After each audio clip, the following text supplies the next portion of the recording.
kami dari Department Skrip Lekopak Production ingin mengucapkan Selamat Hari Raya Maaf Zahir dan Batin. Jangan lupa tengok Pipin. Betul.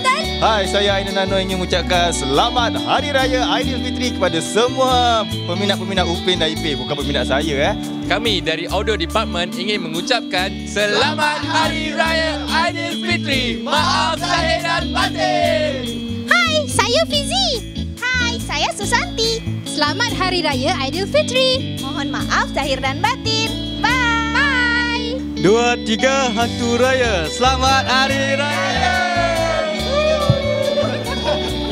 Selamat Hari Raya daripada Nagari Department. Yeay! Assalamualaikum, saya Ahmad Razuri daripada Lekopak Production mengucapkan Selamat Hari Raya Aidilfitri. Maaf Zahir dan Batin. Fiwit. 2, 3, kuih raya. Department Compositing mengucapkan Selamat Hari Raya. Saya Gita. Saya Jehan. Kami mengucapkan Selamat Idul Fitri. Mohon maaf lahir dan batin.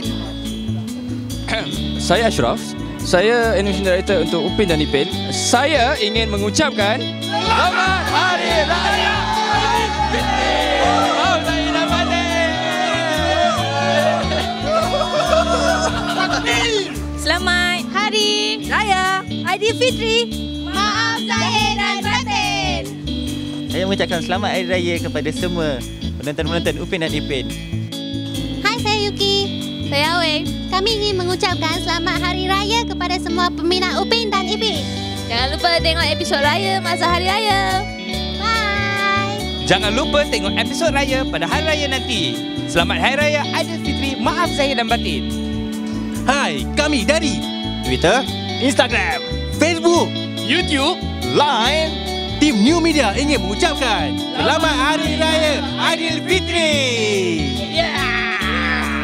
Selamat Hari Raya, maaf Zahir Batin daripada saya Faizu, dan jangan lupa tengok episod PZD di Hari Raya nanti. Best tau. Selamat Hari Raya. Maaf Zahir Batin. Miau.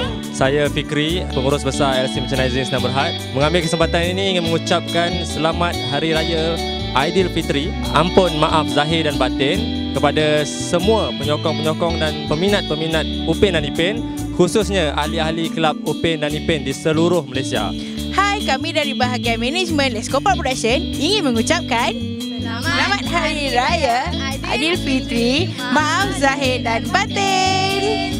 Kami LCM mengucapkan Selamat Hari Raya Aidilfitri. Maaf Zahir dan Batin. Selamat berhari raya.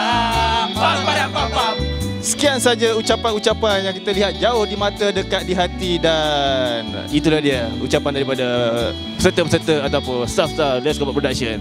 Semoga kita bertemu lagi di Hari Raya tahun depan. Jangan lupa untuk saksikan Upin Ipin dan Pada Zaman Dahulu. Inilah Selamat Hari Raya. Yeay.